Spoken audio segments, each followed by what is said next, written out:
Hi everybody, welcome back to the channel. I'm Jake, this is Nadia, this is Buddy, and this is Sedona, and today we are talking about Babylon, the film that is in theaters and is flopping hard. Cost a lot of money, has a bunch of stars in it, Brad Pitt, Margot Robbie, directed by one of my favorite new directors, Damien Chazelle, who made... Tobey Maguire in it. Tobey Maguire, he has a small part in it, yeah, but a very memorable one. This one came out and has gotten really polarizing reviews. You know, some people love it, some people hate it. And after watching it, I can go, yeah, I see how that is the case.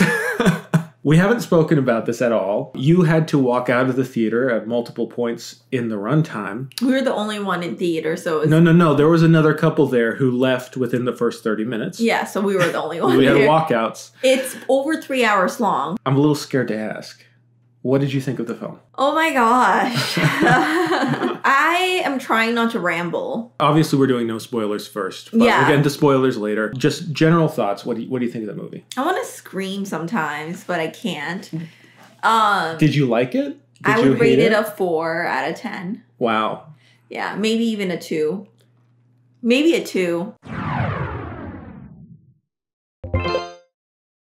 I don't know. I keep going back and forth between 2 and a 4. Oh my And the Lord. only reason I give it a 4 is because I can appreciate the attempt at what I think was the attempt. Based on the content of it, I figured you wouldn't like it. I will say, like, I think the movie really depicts the exploitation that Hollywood had with its workers, with its environment. There's a lot of animal cruelty in there. You know, A lot of human cruelty, just a lot of... And a lot of human cruelty. And it's just, the thing is, it depicts this overexertion of humans, animals, everything, the corruption within the system. At the same time, it also portrays the nostalgia within that time frame. And I think that's like really shown so you can see it two ways, I guess. One lens, you could see it where it's completely exploited, lack of union, lack of just security, lack of ethics when it comes to workplace environment, everything, a whole lot of exploitation, just like a shitload of it. And there's a lot of shit too. But in the other hand, you could see that there was nostalgia from the silent movie period to the speaking period and how that was hard. It's really hard for me to sympathize with that other lens because there's so much exploitation that it portrays. And then when you see the nostalgia, it's hard for me to like sympathize and be like, oh yeah, I can understand this nostalgia for this time frame. Like, what? No, what the fuck? It may be nostalgic for you because it worked for you, but for everyone else, it was shit. Like, people literally are shown dying. Animals are exploited as shit. People are being cut. Like, people's livelihoods are just completely does not matter. And this whole purpose that the movie portrays with this main character, Manny, is that he wants to be part of something bigger. And I just can't get with the something bigger when there's so much chaos and exploitation. It just kind of feels like when a person who's from a poor class makes it in the rich, you know, privileged world and completely forgets where he came from. And you can see that there's a lot of criticism and it is self-aware in some sense, but then again, there's a lot of nostalgia for this time frame that it also wants you to feel. And it's kind of like, no, all I feel is disgust. Like, all I feel is that this is just stupid. And I like think that the writers did not, first of all, it was over 3 hours long. Like, what the fuck? Do you think I have an attention span for that? My legs were like shaking. I kept looking at my phone after like 2 hours and be like, okay, how much longer? It was the same length as Avatar or almost. But it felt longer for me. And I kept looking at my phone. I was trying not to look at my phone, but it was really hard for me to be engaged because I was just like, it just felt like the plot, whole stream of exploitation and nostalgia for that exploitation and just like, oh man, how hard is it for these actors who have all this money and, you know, made so much money and can't get the help they needed for, it sucks that we like progress to this voice acting environment and these people couldn't get it. Like, there's a lot of sexism in there. There's a lot of like other aspects to it that I see. And I think the movie was trying to portray like both sides of it. I guess like my rambling just means that I understand the attempt. I think I understand it, but I just couldn't get down with the nostalgic aspect of it. And it was meant to be emotional. And I did feel emotional at the end for Manny's character, which I can get into the spoiler, it just was a brain fuck for me. Like, I was like, literally, you hate me for making me watch this. And then we ate so much food because I was like needing to just try to make the night better by having emotional eating. Because this movie was just like such brain shit for me. Like, what the fuck? See, it's funny because I thought you sort of liked it. Yeah, I tried to act like I like it. I tried to give it my best thing. There was funny moments that I genuinely laughed at. But like, I was also like going insane. It's like I was in a mental asylum just laughing because I wanted to cry, but I was trapped. Yeah. Okay, that's like as much as I can say, I guess, non-spoiler. I can tell you're very disappointed in me in my review. I'm not, because part of me is like, yeah, I get that. I understand totally where you're coming from. But the one thing I differ with, I think, is the sense of nostalgia, which what I liked about this movie, and clearly there's like templates that this movie is taking from, it's Boogie Nights, but in the 1920s. Like, it is... The format is Boogie Nights, almost like down to like certain beats. But I didn't really mind that so much because I'm a real like silent movie film geek, you know? Like, I'm very interested in that time period. I like, like I watch silent movies. I enjoy that kind of stuff. I'm interested in this period. So a lot of the stuff that the movie depicts, I was going like, yeah, this is like, I can't believe they're showing this.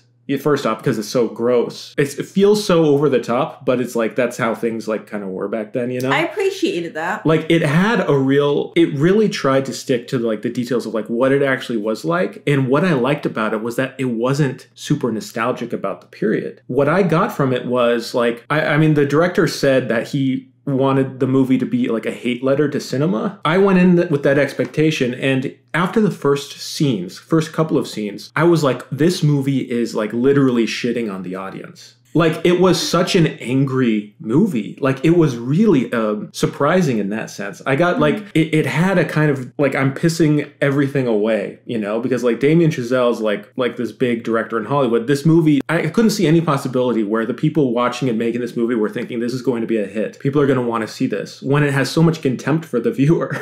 In the opening scene, this isn't really a spoiler, but in the opening scene, there's literally elephant shit pouring on everyone. And it feels like you're in the audience getting shit all over. That must have been deliberate. And I felt like the movie itself was trying to demystify this whole era of Hollywood until like the final 10 minutes. Where it kind of did an interesting thing, which I'll talk about later when we get into spoilers. But for me, the whole point of the movie was that this was like a horribly ugly time. And, you know, this was a depressing time and a really wild, out of control time. And I really appreciated the characters that they showed and chose to depict. And I didn't feel like it was trying to just be like this nostalgic movie about this time period. I thought it was a really bold, kind of like pissed off depiction. Okay, so like you're making me rethink my rating a little bit. Okay. Because I like the idea of the movie shitting on the audience. Yeah. Because like it literally is. Like it I think like it definitely unravels some emotional, like when you say like I didn't know about the hate letter, but that makes so much sense. Mm-hmm. And if I was to see it through that lens, then it makes complete sense to me. Yeah. And I would actually increase my rating to a 6.5 because I really got that message.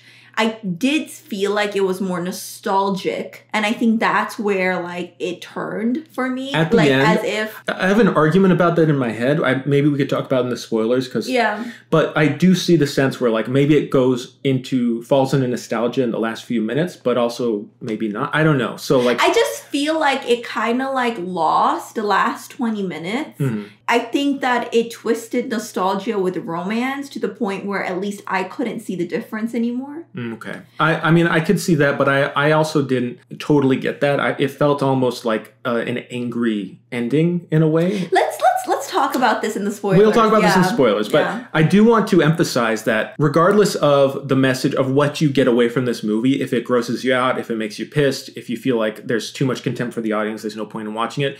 It has some of the most exciting like set pieces in movies I've seen in a while. Like there's a whole stretch of like an entire day that happens of like a movie making day. You know, when they're filming, there's so much going on. It is so energized, so thrilling to watch. And you had to go to the bathroom during some of it, so you missed some of this sequence. But I was just like jaw on the floor, like holy cow! Like this is just incredible. The opening scenes are, no movie grossed me out. Even, and we've seen some great horror movies, but this movie was genuinely like disgusting. Like I never expected like the opening scenes of the movie to have so much contempt for the audience and be so gross. Like it was genuinely like we had snacks, and I was like, oh, this is not the movie to be snacking. No, but I think that's what I loved about it at the same time, as much as it grossed me out, was that it talks, I think, at least what I got from it was, I think it really depicts like consumption that we have as society when it comes to visual arts or anything. Like we take a lot of things for humor, and when it's really just gruesome. And I think, you know, what you stated about the elephant shitting scene was one thing that I got out. Like there's multiple different instances, but I think this is like in the trailer, so it's like elephant just being abused and just like not being treated properly, and then you could see like the elephant is having like serious anxiety, yet we're like so focused on like the comedic aspect of things. The tone going into the whole film is that what you see versus what goes on in the background. Like we care so much about this perfection for something that's very frivolous, has some real life consequences in the back end, but we're consuming it in a way that is mindless, especially back then without the labor laws and such things. And hey, these things have a purpose. Like these laws and everything else, that came from a point somewhere in history, because the lack of them, lack of these laws paved a way for a lot of people to abuse, you know, people and animals, and it created a little bit of a storm, right? Right. The director was given, and writer was given like a blank check to make this movie, full creative control, because they had that clout, you know, and they certainly don't have that now. They pissed it all away on this movie. But I got the sense that Damien Chazelle was like, all right, I'm going to use all the clout I have to make this movie that says everything I want to say about the film industry. Show it all, you know, the mostly bad, you know, but some good, depicting an era that was really chaotic and fascinating. A revisionist story about Singing in the Rain. This movie is almost like a remake of Singing in the Rain. Yeah. Singing in the Rain is about the transition from sound, you know, from silent movie to sound, and it's a fantastic movie. The movie just got me thinking about the nostalgia for like no one living today has nostalgia for the 1920s. There's no, like, people talk about the 80s, you know, have nostalgia for that, and there's a lot of nostalgic depictions of the 80s that sanitizes what the 80s were actually like. And this is a movie that's like the point of the movie is that like the kind of love and affection and nostalgia we have for like these movies of this era, it's just going to fade into mist, you know, and it just kind of, the cycle keeps repeating. And the way the movie almost like depicts this era of filmmaking, it feels almost like how in 100 years people will be depicting like early YouTube like content creators like David Dobrik and like their crew of people who, right, the exploitation, the abuse, and it could be romanticized. But I feel like this movie is like shows the like crazy way it is. And I think another template for this movie is probably The Wolf of Wall Street. You know, people have been compared it to that movie because it's super long and about these, you know, bad people and all the abuses and whatever in this industry. But I feel like this movie succeeded even more than, I like The Wolf of Wall Street, but I think it fails in that people who the movie is criticizing unironically adore The Wolf of Wall Street for its depiction of like the stock market and like greed and all that. They look at it, they watch and they think, yeah, this celebrates this. They like have a romanticized version of The Wolf of Wall Street. I think that movie was not nasty enough. I think it makes it too much fun. You know, I thought that The Wolf of Wall Street made like this world of like money and everything seem like romantic and fun. There are moments that it's like things get bad, but it wasn't nearly enough. This movie, after watching it, I went, oh no, I would not want to live in that time period. That was a very sick, bad time and was really nasty, and it really made me feel disgusted, is what I think the movie excels at. And I think the problem is that people are going into this movie thinking, oh, it's another Hollywood movie about Hollywood that's just like this romantic version. But I think like the point of the movie is that it's like subverting that and is like, no, like this is a nasty, gross movie about what Hollywood is. I think that going into it, I thought it was going to be something like Once Upon a Time in Hollywood.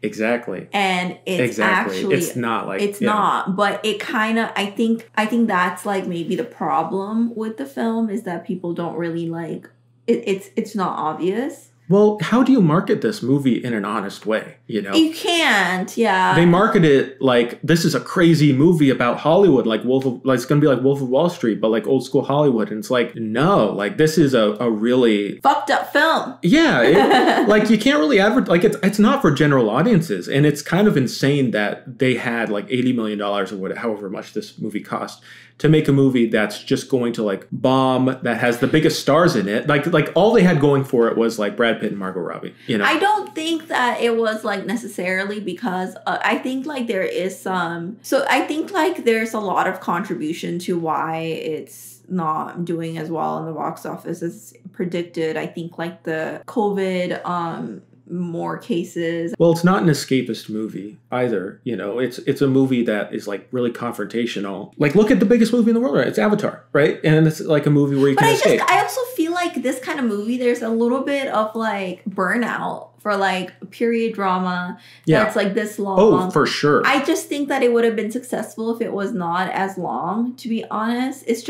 It's really hard. I think it would have been a flop regardless. I don't know, because like action movies, they like when you were mentioning that Avatar was just as long, it like there's a lot of action going on. For this one, I think that there was a lot of repetition going on into what you and I have differences and we can get into that in spoilers, but what I felt like was the nostalgic aspect versus I just kind of wish that it was more focused into the criticism aspect of it. There's a lot of funny scenes that I actually laughed at, which is why you probably thought like I liked it. Margot Robbie was amazing with her performance, and you know there was a lot of scenes with her that I genuinely laughed at, but I also wanted to like have people strangle her at the same time, you know? So it was very much like polarizing feelings that she gave me. Should we just move on to spoilers, because I feel like, you know, let's do it. Let's talk about like really quick if you recommend it or not, and we'll move on to spoilers.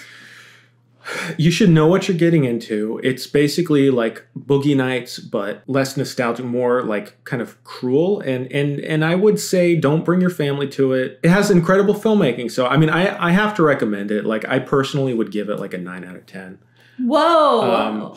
Okay. And I struggled with this because when I left the movie, I was going like, this is either like a 6 out of 10 or a 10 out of 10.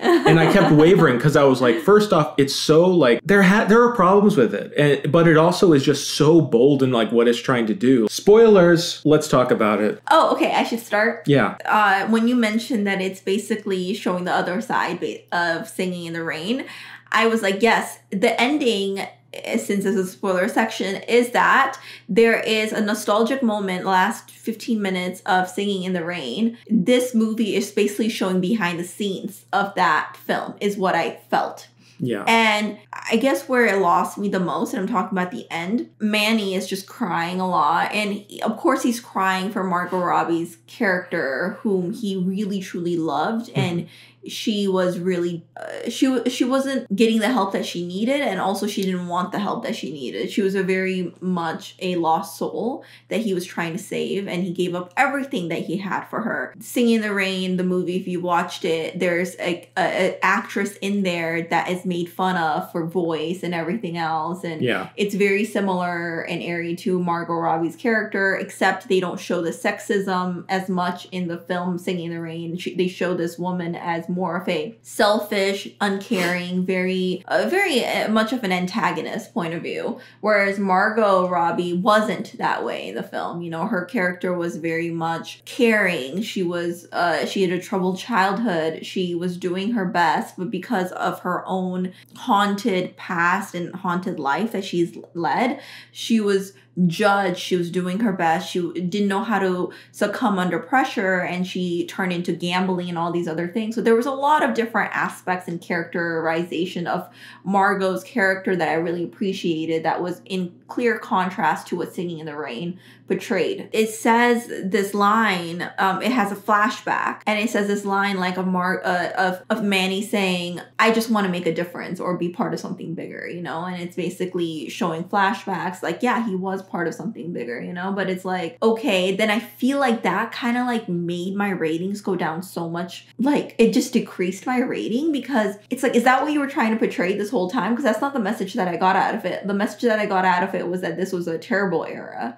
But then it kind of like settles for this nostalgia. You know, that ruins the film for me. And I know it's just, I'm talking about it in the last 20 minutes, but it nonetheless did that for me. So with the ending, I can see where you're going with like the nostalgia, but I personally got it as more of like a cathartic thing, you know, because Manny is like run out of Hollywood, you know, it's like his careers are shattered, but he comes back in a way.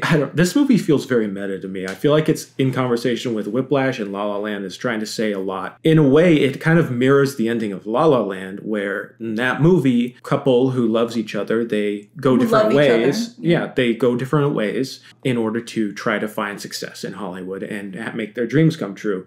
And then at the end of the movie, a bunch of time has passed and they return, they see each other, and they've accepted their life choices, you know, but they aren't together, you know, although they still have love for each other. This movie, Manny can't. He's literally spit out of Hollywood, you know. His dreams are shattered. He fails, and when he comes back, he has a family, you know. He's with his family. He's clearly on a better life path, and that when he sits down in the theater to watch it, to me, it was like this cathartic moment for him where he was just like crying at like the tragedy of it all, where it was like seeing Singing in the Rain portrayed that way. It was just like this twisted version of what he experienced, you know, and just kind of having it all rush back to him of like this world that is dead, all these people who are dead, you know, this like life that is gone that he never got to see. And so it just was really interesting. And the fact that the final montage was like showing all these like clips from like movies going all the way to like Avatar. Like there's this clip from Avatar, like the history of cinema, basically. Yeah. And then the movie like breaks down in a very like, it reminded me of like Jean-Luc Godard, like just like flashing like bright colors onto the screen and just like this loud music that's just like kind of falling apart, and it becomes like experimental with just like these colors and lights and everything. And it just like, it felt like the movie itself was like falling apart, hitting this last breath of like, this is Hollywood, like this is like all these movies, like, yeah, this is everything that you love, but it's all part of the same system. And like, while there is beauty there, it's just like this like violent monster that's like uncontrollable. And then the movie just like falls, it just loses control, and it just becomes this like abstract thing, just like throwing colors at the screen. And I thought that was very like angry, and while there's like nostalgia there, it felt like a very, very bittersweet feeling. So while I understand seeing that and going like, at first I was like, oh, this is kind of like against what the movie's trying to say. But then the movie just started falling apart, and I was like, oh, this feels very like pissed off, very like, I don't know. There's a lot of sadness in the movie about who these characters were, how, you know, when we find out that Margot Robbie died, it's just like this tiny little thing in the newspaper, you know, and then it's just a footnote and it's just gone. And just kind of like mourning all these people who made all these movies, like while the movies last, like they all had full lives that were just shattered and destroyed, you know, and it's just like this wreckage and just this like endless machine. And I think it's also another meta commentary about like movies are at a different point now too, in kind of a transitional period, and like, will it survive? And it's like, I think the movie's trying to say like, yes, like it will. Like movies constantly go through this cycle, and like the industry or art itself, storytelling, you know, it's just always transforming. Yet the people just get destroyed, you know, in the process. It's kind of just like a really bittersweet, sad message. And I honestly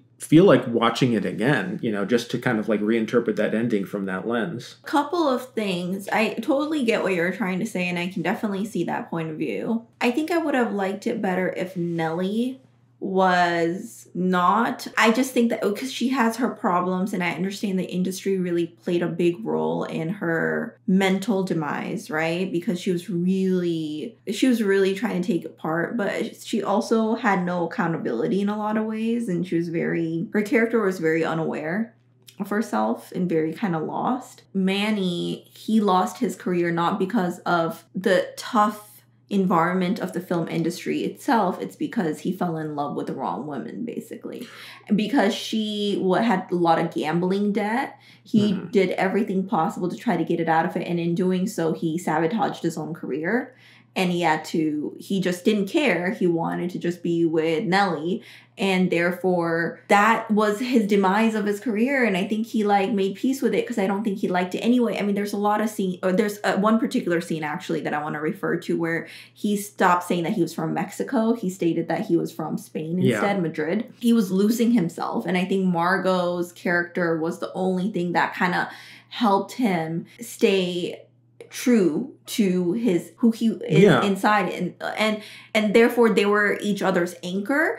It was not necessarily depicted as it was the industry. It was portrayed as the industry he fit into in external sense, his talent and everything he fit into. He didn't fit into it because of racism, because of everything that was going on, because of who he was. But him denying who he was made it where he could have more mobility socially, right? And get higher up in the executive branch of the film industry. And it seemed like he was willing to do all of that. That was lost not because of the film, but because of Nelly. And at the end, the message of the film where he was crying and everything, I felt like it was more towards the romantic idea that he had of Nelly and himself and not necessarily the film industry. It kind of was like everything that he lost because of her and the tragedy within that he couldn't like save her. She really wanted to save her and he couldn't save her. It felt more personal. Well, I get what you're saying with that, but I do feel I'm like looking at it more in the totality of like, because there are other characters, there's a lot of smaller characters and stuff that is involved. I see it as kind of like Nelly was in like that whole situation was kind of what saved him from the industry, where he's like spit out of it like in that circumstance. But there are other characters who are destroyed. He is becoming like this cog in the machine, you know, when he has to like make Nelly be like this like perfect, you know, kind of like rich upper class kind of person, gives the makeup a very important scene when he gives the black makeup to his friend who they were both moving up at the same time and he has to put that on. That was really sad. You mean blackface? To do blackface, yeah. So that was really sad. He had to fire the other woman, the lesbian woman. He had to fire her. So he's like becoming part of this machine. And it felt like the dream of like filmmaking was what he was mourning. And that was what kind of destroyed them, you know, like because Nelly was being destroyed by the industry, because she couldn't thrive in that environment because of what her talents were antithetical to what the industry was becoming. I don't know. I see it as like a double-edged sword, I guess. I mean, it's very complicated. Like, I don't think there's like one narrative to be pulled from it. I think there's a lot of narratives to be pulled from it. But I could see that criticism of like, yeah, like ultimately what makes him leave Hollywood is more to do with like the drugs and Nelly's gambling. Well, I actually really like what you just said because, you know, I mean, that's what I think. That's why I recommend watching the film, regardless of my frustration with it, is because it's so complex that it's not easily definable. And I think there aren't many movies that do that. You know, there is multiple layers. It's I hate to make this reference, but it's like a glass onion. But it's like it's not like a glass onion. It's like real onion, you know? Well, no. And so there's a lot of layers that you peel, and at the heart of it is just like tears and just sorrow. And but it does show that in order for you to make it, you have to lose part of yourself, which is very much like Whiplash, right? It's like, what are you willing to sacrifice to get to this level? But it more criticizes that than honors it. In Whiplash, it honors that. It's like, you are going to work as hard, you're going to sacrifice everything. But in this one, which I La really La Land does the same thing. It glamorizes that too. Exactly. That's why I like this, because I feel like it's in conversation with those movies and saying it's like no, fuck that. This is the other side of it. Okay, I think I like this movie more now, like talking about it in that sense, because that's one of the things that I hate about these other films is like it glamorizes just the worst part of like working. Like, no, I have a family. Like, you're not my life, you know? And I think like we just have this romantic idea about just like work is your life and you're going to leave this earth like accomplishing something, and we're just like trying to strive for something that's more hollow and depressing, and we like forget what truly matters and like what happens within that journey, people you support, people who support you, everything else in that. And then I think in this film, the choice that Manny makes, having his family, having his life, having a record store at the end instead of pursuing this Hollywood, and he actually visits what looks like Paramount Pictures, but it's like a different studio for the purpose of the film narrative. And it's like he's happy. He's like, oh yeah, this is where I used to work. And he doesn't have he doesn't have like a, oh man, I could have become something so big in that. Like he's like happy about just visiting. And I understand that part of it so much from my own past. I don't know. Now that I am talking to you about it, I mean, I really connected with like a lot of what the movie's kind of showing, and just kind of like the tragedy of it all, but also like the dreams that were involved. And like, you know, I really loved that they showed him coming back, you know, in the 50s to Hollywood, you know, with his family. I thought that was really important for the story. And another thing that I really love about the movie is that while, yeah, it shows like the workplace abuses, you know, all the horrible shit that was going on in that time, but it also shows there was first tons of creativity, but also there were a ton of people of color, a ton of women working in Hollywood, you know, like the women directors, you know, and a lot of that destroyed, you know, when, you know, more big business came into Hollywood, when they transitioned to the sound era, when that kind of collapsed, and there's like this changing dynamic, you know, so it's just and when like, there's more production code that really suppressed and oppressed people, and especially women and people of color,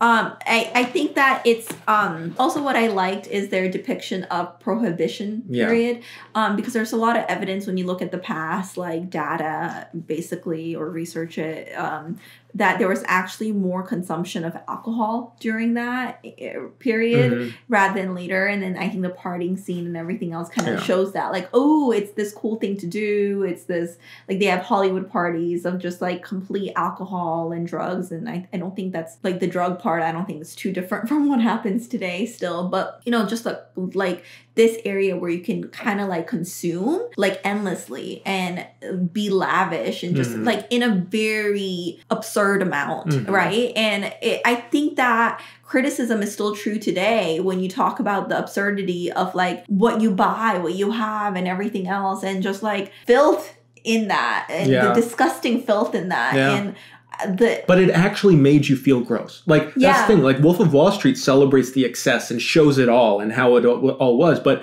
when I leave the movie, I'm not like grossed the fuck out. You know, like this was like really bad. Like this is really. Like, I honestly think upsetting. This movie is going to become like age better with time. That's what I'm saying. That's exactly what I'm thinking. Something like that in like 20 years or something, it'll be like a classic, because it is like I think what makes this movie great is also what makes it bad, in the sense that you have to really have the stomach to see these things. Like I definitely didn't, as Jake mentioned, like I had to walk out of theater in a lot of like animal cruelty scene. I just can't watch that. And so there was thankfully we were the only ones at that point in theater. So like he just would like be like, oh, it's right outside. He was like, okay, this is done. Yeah, we were like running back in and out. There was a lot of like, there's a mouse eating scene. Okay, there is a snake killing scene. There's a snake scene. There is just like elephant. There's a guy who dies because the sound system in this little booth that he has is too hot. He's made to go in there and just kind of suck it up.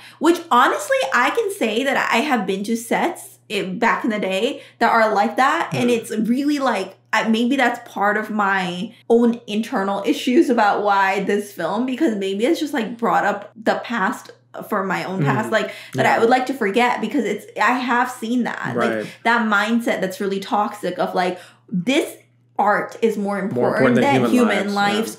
Or any lives. Like this is we're making something that's so important that it defines anything else. Like, you know, and it's just like the ego, it's so absurd to me. I would say maybe I'll like to re-rate this film into like maybe 7.5, actually, the more that I talk about this. I'm really interested in, I'm glad that you're kind of like, we can talk about it and like have a conversation about it, because like you are pointing out like very valid things, I think, but also I like that it's not easily classifiable, you know, and there are things like, I do feel like it is a movie that like wants you to show you like the actual darkness. It's very gruesome. Yeah, and I think that maybe that's the misinterpretation a lot of people have with this movie, is like it's not a celebration of old Hollywood. Like it's, I think one reviewer, or I read this somewhere, where they said if La La Land was a love letter to cinema, then Babylon is a suicide note.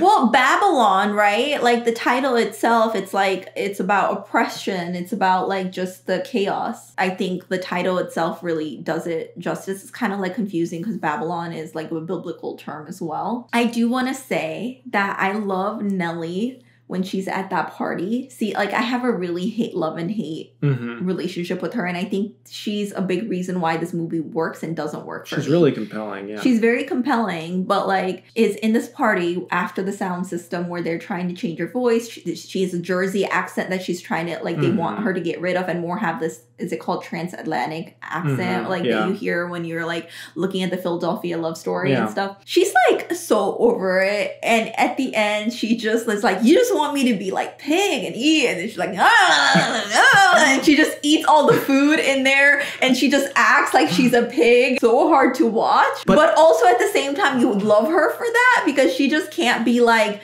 she can't be molded. Yeah. And that's like something you can really appreciate about that. But that also is like bad. Like she's very stubborn in a great way and she's very stubborn in a bad way. She's very stubborn in the way that like you can't put her down and pin her down into a category and make her feel like, no, she's going to do this. Even when she wants to, she just can't help but be herself. But at the same time, she's very demented in a lot of ways. She has internal demons, which gets the best of her and people around her. She's too stubborn to realize that. So that's why I have this love and hate relationship because the same characteristics that gets her to be who she is and gets her, like why I love her so much is also why I don't like her. Yeah. And I think that could be said for the movie, you know? Yeah. Like it is so over the top and unrestrained, which is refreshing, but it's also like, this is also hurting you, you know, like this makes your movie less appealing to general audiences. It makes it also harder to watch. Like it's not just a fun ride. Like this movie in one word, I would say like is human.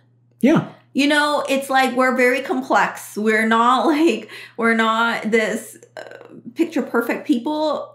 Even though we portray ourselves to be in social media, underneath it all, we are just disgusting sometimes. And we are also very funny sometimes. And we're very sad sometimes. And this movie is like hard to pin down. And I think it's part of the reason why it doesn't always work in theater. And that's also like this thing that makes me sad about the film is it's showing like the changing of film industry and everything. And this movie, I think, not performing as well as it, like not performing well at all.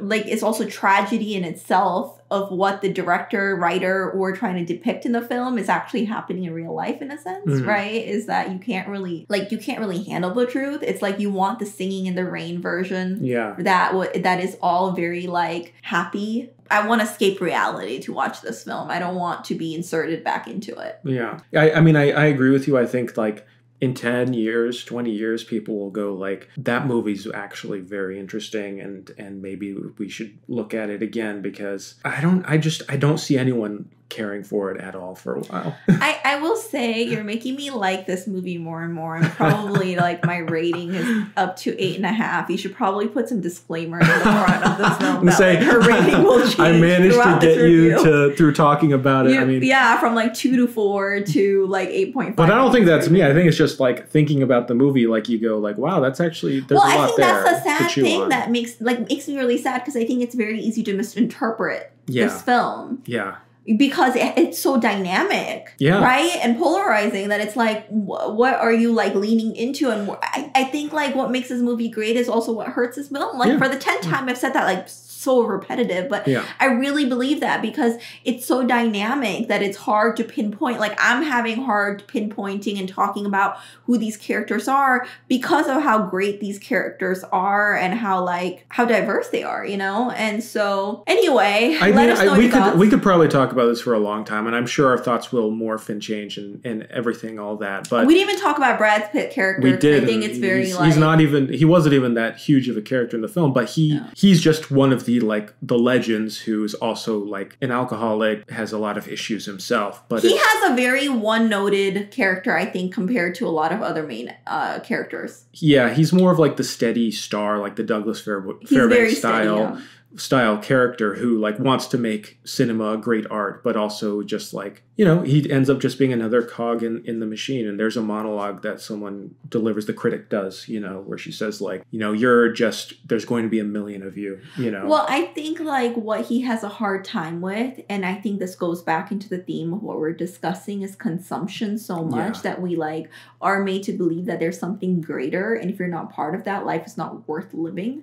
Like your personal life doesn't matter, or anything that's going on in your life if you're not part of something great. Yeah. And I think, like, you know, obviously he ends his own life. And I think that is the message in him doing that, is that he does have a lot going for himself, even though he's not as relevant in the film industry. But he can't see that because we're all trained, you know, to kind of like strive for something that's higher. That's more invisible. Yeah. In a way, it's kind of like depicting capitalism.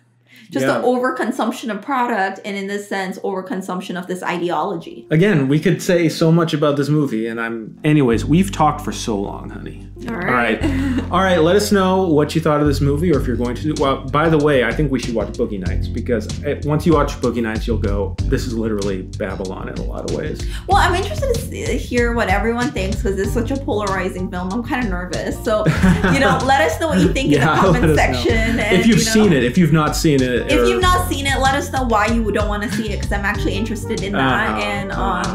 Yeah, let us know. Let We'll us talk know. to you soon. Talk to you soon. Bye. Bye.